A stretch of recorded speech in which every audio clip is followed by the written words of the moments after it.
कुछ चीज़ें हैं जो बताने लायक नहीं है, लेकिन मैं बता देता हूँ क्योंकि हमारे ही किसान भाई उससे आगे बढ़ेंगे।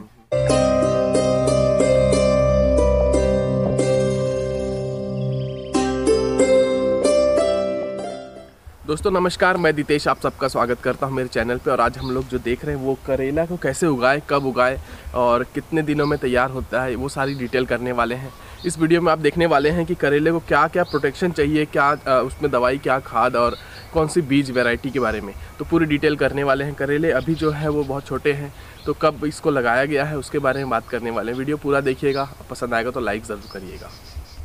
हमारे साथ में संजय जी, और ये बहुत ही टेक्निकल फार्मर है। जब आप कोई सब्जी लगाने का प्लान कर रहे होते हैं उससे पहले ये सब्जी उगा चुके होते हैं। संजय जी, आपका स्वागत है मेरे चैनल पे।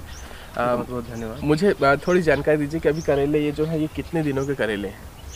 ये करेला अभी टीपी हुए 8 दिन हो रहा है। 8 ट्रांसप्लांट। इसको आपने खुद ही तैयार भी किया? जी, मैं इसको खुद ही अपने पॉली हाउस में तैयार किया हूँ, क्योंकि जो यहाँ पे बड़े बड़े उद्यान हैं उसमें काफ़ी कॉस्टली पड़ता है और ट्रांसपोर्टेशन खर्चा बहुत ज़्यादा है और मोर्टिलिटी भी हो जाता है। लादने समय बहुत सारे पौधे मर जाते हैं। अच्छा, जो ट्रांसपोर्टिंग में है उसमें नुकसान हो जाता है, क्योंकि ट्रे में लाते हैं और काफ़ी हमको 30,000, 40,000, 50,000 पौधा लगाना पड़ता है। तो एक बड़े टेलर में भी हम लाएंगे तो एक बार में नहीं आ सकता। ट्रांसपोर्टिंग बहुत महंगा जी, इसलिए हम खुद ही अपने ज़मीन पे ही पॉली हाउस बना के उसको तैयार करते हैं। तो उसमें क्या सक्सेस रहे उस पर?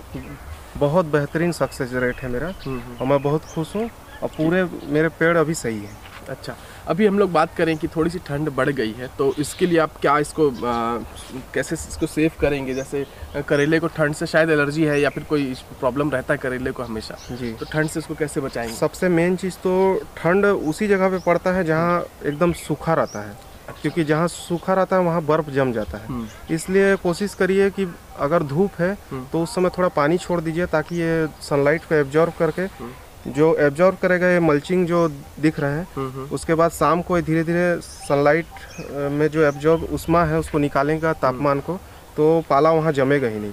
और दूसरा, यदि हम पैसा खर्चा करके इसका ट्रीटमेंट करना चाहें तो सबसे सस्ता है सल्फर का स्प्रे ले लीजिए, ड्रिप में ले लीजिए, उससे काफ़ी गर्मी। ये पौधे के जड़ में देंगे या पत्तों में? दोनों में आप दे सकते हैं, ड्रिप में भी चला सकते हैं। अच्छा। पौधों में भी स्प्रे कर सकते हैं। हम लोग बात करें कि इसकी वैरायटी की, तो आप इसमें कौन सा वैरायटी आप लगाए हैं और जो स्टार्टिंग में आपने कोई खाद डाला होगा तो उसके बारे में बताइएगा। देखिए, वैरायटी तो हाइब्रिड वैरायटी है, जो जिसका एटमॉस्फेयर जैसा है वैसा वो लगा सकते हैं ना? हाँ। या फिर कोई पर्टिकुलर वैरायटी ही चल रहा छत्तीसगढ़ में? क्योंकि मैंने जो देखा कि बिहार में कोई और वैरायटी चलती है, झारखंड में कोई और वैरायटी। बिल्कुल, तो ऐसा कोई भी लगा सकते हैं। देखिए, कहीं छोटा करेला पसंद करते हैं कस्टमर, कहीं थोड़ा लंबा पसंद करते हैं, कहीं गोल, तो वो अपना एरिया के हिसाब से आप सेलेक्ट कर सकते हैं। अच्छा, तो आपने जो लगाया वो हमारे एरिया में 222 चलता है, 222 DNR का 77 नंबर चलता है, NT 77। सब मेरे यहाँ 8-10 एकड़ में लगा हुआ है, पूरा वही दोनों वैरायटी ही है। अच्छा, आपने लगभग 10 एकड़ में करेला लगाया सिर्फ? जी। और इसका जो तोड़ाई है उस समय में आपके पास में इतने लेबर होंगे? देखिए, लेबर के लिए भी हम लोग वैकेंसी टाइप का सिस्टम किए हैं जी। उसमें एक मुंशी रख देते हैं उस पर्टिकुलर एरिया का, वो मुंशी अपने हिसाब से लेबर लाके चलाता है। अच्छा, मतलब आपने एक मैनेजर रख लिया जी, और वो अपने एरिया के जितने लेबर हैं उनको लेके वो उसका। संजय जी, मैंने जो देखा ये बांस में कुछ हरे हरे धागे जैसे कुछ रस्सी दिख रहा है, इसके बारे में बताइए, ये क्यों जरूरी है? एक प्लास्टिक का तार है जी, ये पौधे को सपोर्ट देने के लिए। जैसे ये पौधा है, पौधा नीचे से ऊपर चढ़ने के लिए, उसको सपोर्ट देने के लिए। ये अभी कंप्लीट नहीं हुआ है। अच्छा, पौधा अभी इस पे चढ़ जाएगा धीरे धीरे? इसमें चढ़ जाएगा, फ्रूटिंग इसी में होगा, क्योंकि जमीन में जो उगता है उसका मार्केट में रेट नहीं मिलता है, कलर और डिस्कलर हो जाता है, खराब हो जाता है, सड़ जाता है, दाग लग जाता है। और इसमें पूरे फ्रेश रहते हैं और लेबर को खोजने में भी दिक्कत नहीं होता है। जमीन के नीचे रहता है तो खोजने में बहुत दिक्कत होता है। ये टंगे हुए रहते हैं, उसको तोड़ लो और काफ़ी अच्छा रेट में बिकता है। अच्छा, हम लोग बात करें अब खाद की, तो वो थोड़ा सा बता दीजिए कि आप खाद क्या इस्तेमाल करते हैं, वो थोड़ा बता दीजिए मुझे। देखिए, आप पहले ही बता चुके हैं कि मैं थोड़ा एडवांस में मैं करता हूँ। जब लोग सोचते हैं उससे पहले मैं इसका नर्सरी करके टीपी कर चुका रहता हूँ। तो इसमें एक मैं आपको बताना नहीं चाह रहा था, लेकिन आप हमेशा मेरे पास आते हो तो नहीं, आपको मैंने कुछ चीज़ें हैं जो बताने लायक नहीं है, लेकिन मैं बता देता हूँ क्योंकि हमारे ही किसान भाई उससे आगे बढ़ेंगे। तो इसमें एक न्यू लीफ करके खाद है, जैसे ही आपको ऑफ सीजन में लेना है, कोई भी चीज़ का बिना सीजन में अगर उसको लेना है तो उसको डालना काफ़ी ज़रूरी है। 25 किलो का पैकेट आता है उसका। हाँ। और उसमें कंप्लीट न्यूट्रिशन है। अच्छा, जो चीज़ पौधे को चाहिए वो हर चीज़ है। हाँ। बाकी आप फास्फोरस डालेंगे, नाइट्रोजन डालेंगे, पोटाश डालेंगे अलग अलग से, उसमें कंप्लीट चीज़ है। साथ में ह्यूमस भी है उसमें। अच्छा, जो आप गोबर डालेंगे तो ये हम लोग देख सकते हैं, बैक्टीरिया एंजाइम भी है उसमें। अच्छा, तो एक बार मुझे दिखाएंगे ये खाद? चलिए उसका अनबॉक्सिंग करते हैं। अभी आया हुआ है।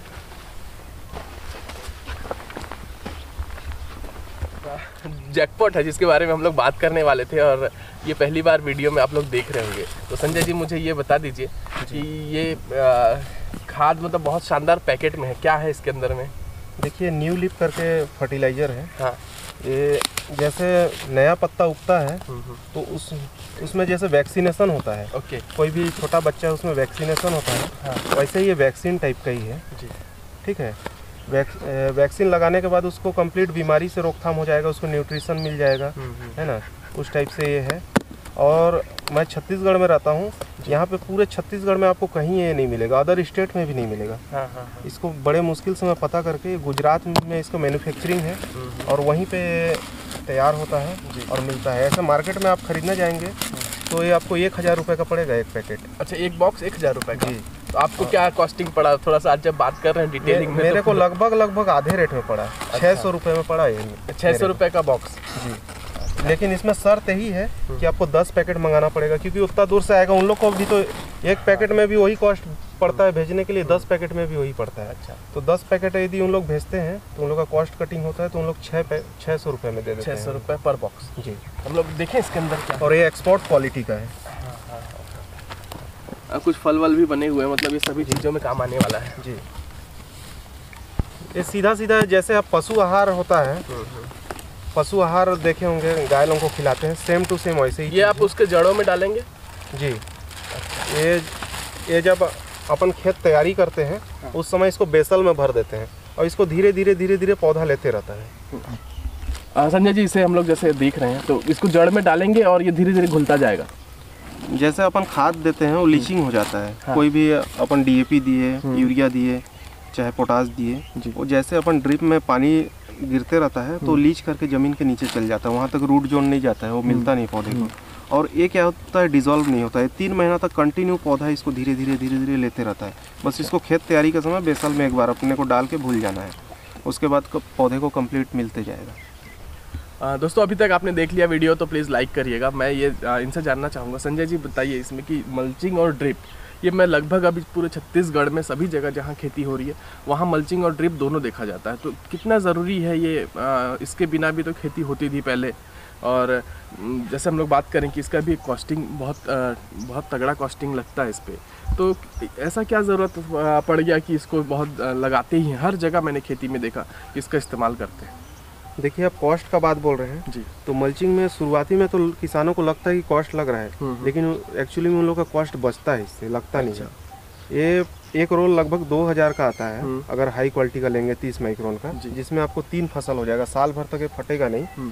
तो 2000 के हिसाब से 7 रोल लगता है पर एकड़ में। 7 रोल का पैसा हो गया 14000 रुपया। अच्छा। लेकिन लेकिन आप देखेंगे अगर इसको निंदाई गुड़ाई आप करवाते हैं लेबर से तो आपको 30,000 रुपये निंदाई गुड़ाई का लगता है, प्लस जितना आप फर्टिलाइजर इसके अंदर डालते हैं वो सनलाइट से या तो ऊपर वाष्पित हो जाता है या तो घास उसको एब्जॉर्ब कर लेता है। तो हमारा जो फर्टिलाइजर है लाखों का डलता है इसमें, वो कम से कम 2-4-5% ही वेस्ट होता है, बाकी 90% पौधा को मिलता है। ओके। और यदि मल्चिंग हम न लगाएं तो 90% खरपतवार लेते हैं और 10% इसको मिलता है। अच्छा, तो इसमें ये हो गया कि ये जो छेद है पौधा इसमें से निकलेगा और जो खरपतवार है वो उगेगा नहीं, ऑटोमेटिक इसमें उगेगा भी तो प्लास्टिक की गर्मी से वो स्वतः ही नष्ट हो जाएगा। अच्छा, उसी में खराब हो जाएगा वो। जी। और इसी के अंदर में आपने दिया ड्रिप वाले पाइप। जी।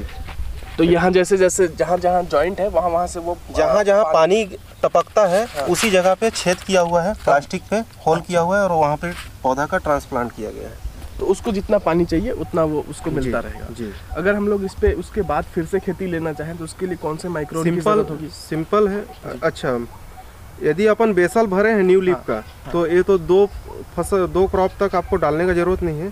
फिर भी यदि आप डालते हैं तो थोड़ा सा सिंगल सुपर फास्फेट जो मतलब जिसमें 18% फास्फोरस रहता है, उसको थोड़ा सा यूरिया आप छेद छेद में डाल के किसी लकड़ी से फिर से मिला के फिर उसमें बीज आप रोप सकते हैं। तो हम लोग ऐसी प्लास्टिक में यानी कि मल्चिंग में हम लोग 2 फसल अभी ले सकते हैं, या उसके लिए कोई और माइक्रोन का प्लास्टिक आता है, जैसे 20 माइक्रोन 25 माइक्रोन? देखिए, यदि 30 माइक्रोन का आप लगाए हैं हाँ। तो साल भर में फटेगा नहीं, इसकी गारंटी, अगर आप अच्छी कंपनी का ले रहे हैं। अच्छा। और यदि आप एक ही फसल में आपको उखाड़ के फेंकना है तो 15 से 20 माइक्रोन का सफिशिएंट है। हम लोग बात करें अगर कि आपने 30 माइक्रोन तो लगा दिया, ये फिर एटमॉस्फेयर को दिक्कत नहीं करेगा? ये सड़ जाएगा खुद ही की, या फिर देखिए आपको सड़ाना पड़ेगा? देखिए, ये भारत सरकार का जो मतलब इसको बनाने का तरीका बताया गया है फैक्ट्रियों को, वो तो ये खुद ही डिस्पोज होना इसको तय है जी। लेकिन अगर जो खुद ही डिस्पोज होता है ना, तो उसमें ये टिकता भी नहीं है ज़्यादा। तो हम लोग इसको क्या करते हैं, पूरे खेत से उठा के इसको किसी जंगली एरिया में लेके वहाँ आग जला के इसको पूरा डिस्पोज करके उसके बाद फिर नया लगवाते हैं। ये खुद से डिस्पोज नहीं होता है। नहीं होता है। तो आपने बहुत माइनर आज चीज़ें जानी, जो भी मेरे किसान भाई लोग देख रहे होंगे, बहुत छोटी छोटी चीज़ें मैंने कवर किया। आपको उम्मीद है वीडियो अभी तक समझ में आया होगा, पसंद आया होगा। हम लोग संजय थोड़ा सा मुद्दे पे आते हैं। अगर आपकी कमाई के बारे में और लागत के बारे में बात करें तो प्रति एकड़ आपको जो लागत लगी है करेले में, वो थोड़ा बताइए मुझे। देखिए, एक्चुअली में ऑफ सीजन में यदि आप खेती करेंगे तो लागत थोड़ा बढ़ जाता है, लेकिन प्रॉफिट भी उसके हिसाब से कई गुना बढ़ जाता है। ओके। तो लागत का यदि बात करें तो 14,000 रुपये मल्चिंग का लगा है, तो उसको एक क्रॉप में जोड़ना गलत रहेगा। अच्छा। क्योंकि वो मल्चिंग 3 क्रॉप में आप इसमें 3 क्रॉप लेंगे, तो उसको डिवाइड कर दीजिए 14,000 को। बिल्कुल। लगभग 5,000 रुपया मल्चिंग का लग गया, बीज का लग गया कम से कम 15,000 रुपये। ये प्रति एकड़? प्रति एकड़ 5,000 मल्चिंग, बीज का 15,000, 20,000 हो गए। उसके बाद बम्बू है, 1,000 बम्बू लगते हैं एक एकड़ में। अच्छा। 1,000 बम्बू 20 रुपये करके उसका पकड़ लीजिए 20,000 रुपये। लगभग आपका 50,000 समथिंग जी खर्च आया, उतना खर्चा। और हम लोग बात करें कमाई की, तो आप कितना उम्मीद करके रखे हैं कि 1 एकड़ में आप कितना कमाई निकाल सकते हैं? देखिए, एकदम बुरा वक्त अगर ना आए तो अगर सस्ते रेट में भी बिकता है, सबसे मिनिमम रेट अपना 2 लाख रुपए प्रति एकड़ रहता है जी। अगर रेट नॉर्मल रहा, मिनिमम जो है वो रहा, तो टोटल बिना उसमें पूंजी निकाले, अगर पूंजी निकाल देंगे तो 1.5 लाख प्रॉफिट रहेगा पर एकड़ जी। और मैक्सिमम का कोई लिमिट नहीं है, 8 लाख 10 लाख भी हो सकता है प्रति एकड़ जी। दोस्तों, आपने देख लिया ये वीडियो, उम्मीद है आपको पसंद आया होगा। मुझे लगता है सारी बारीकी चीज़ें हमने कवर कर लिया इस वीडियो में। आपको पसंद आया तो लाइक करिए, चैनल पे नए होंगे तो सब्सक्राइब करिए। मिलते हैं अगले वीडियो में, तब तक के लिए जय हिंद, वंदे मातरम।